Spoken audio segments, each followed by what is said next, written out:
এখন লেমন গ্রাসে এসেছি লাঞ্চ করতে, বার্থডে স্পেশাল লাঞ্চ। দেখি কি খাই, চাইনিজ এখানে খুব ভালো পাওয়া যায়, দেখা যাক। বার্থডে বয় যেটা পরে আছে সোয়েট শার্টটা ফুল স্লিভ, ওটা কালকে আমি ওকে গিফট করেছি, আজকেও পরেছে, দারুণ লাগছে কিন্তু আমার বরকে এটাতে। তো বার্থডে বয় বলে দিয়েছে আজকে কিন্তু রেস্টুরেন্টে মেনু আমি সিলেক্ট করব, আমি অর্ডার করব, তোমরা কিন্তু কেউ মেনু সিলেক্ট করবে না, বিশেষ করে তুমি। বললাম ঠিক আছে বাবা, তোমার যেটা ইচ্ছা সেটাই খাবে।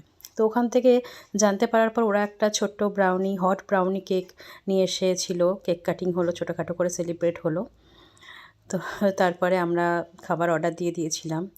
তো স্টার্টারে ছিল হচ্ছে প্যান ফ্রাইড চিলি ফিশ, এটা আমার হেভি লাগে খেতে, মানে ভীষণ ফেভারিট আমার, আমি এটা মেন কোর্স দিয়েও খেয়ে নিই ফ্রাইড রাইস দিয়ে। আর সুভাষের চাইনিজ ফিশ আইটেম অত খুব ভালো লাগে না একটা ওর, কিন্তু খেয়ে নেয় এখন, ভালো লাগে, খায় এখন। এটা মানে ভীষণ ফ্রেশ ছিল, আর ভেটকি ছিল পিওর, একদম বাসা ফিশ ছিল না।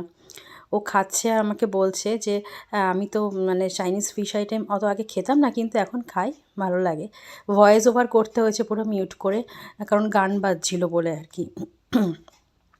আর স্টার্টার খাওয়ার পর, মানে এইটা খাওয়ার পর আমরা আরেকটা স্টার্টার অর্ডার দিয়েছিলাম, আঙ্গারা চিকেন টিক্কা কাবাব, যেটা ছিল ভীষণ জুসি আর স্পাইসি। খুব ভালো ছিল কাবাবটা। কাবাব খাচ্ছিলাম আর আমার বাবাকে মিস করছিলাম। আমার বাবা কাবাব খেতে খুব ভালোবাসে।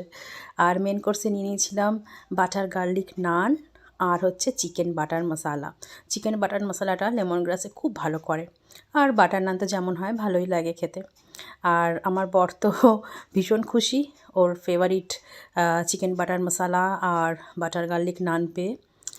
আর শেষে হচ্ছে আইসক্রিমটা এখান থেকে দিয়েছিল লেমন গ্রাস থেকে, ওর বার্থডে বলে। আমার গলার অবস্থা এই, তাও আমি আইসক্রিম খাচ্ছি ভয়ে ভয়ে, যে আমার শাশুড়ি, ননদ, বাবা মা দেখলেই বকবে আমাকে।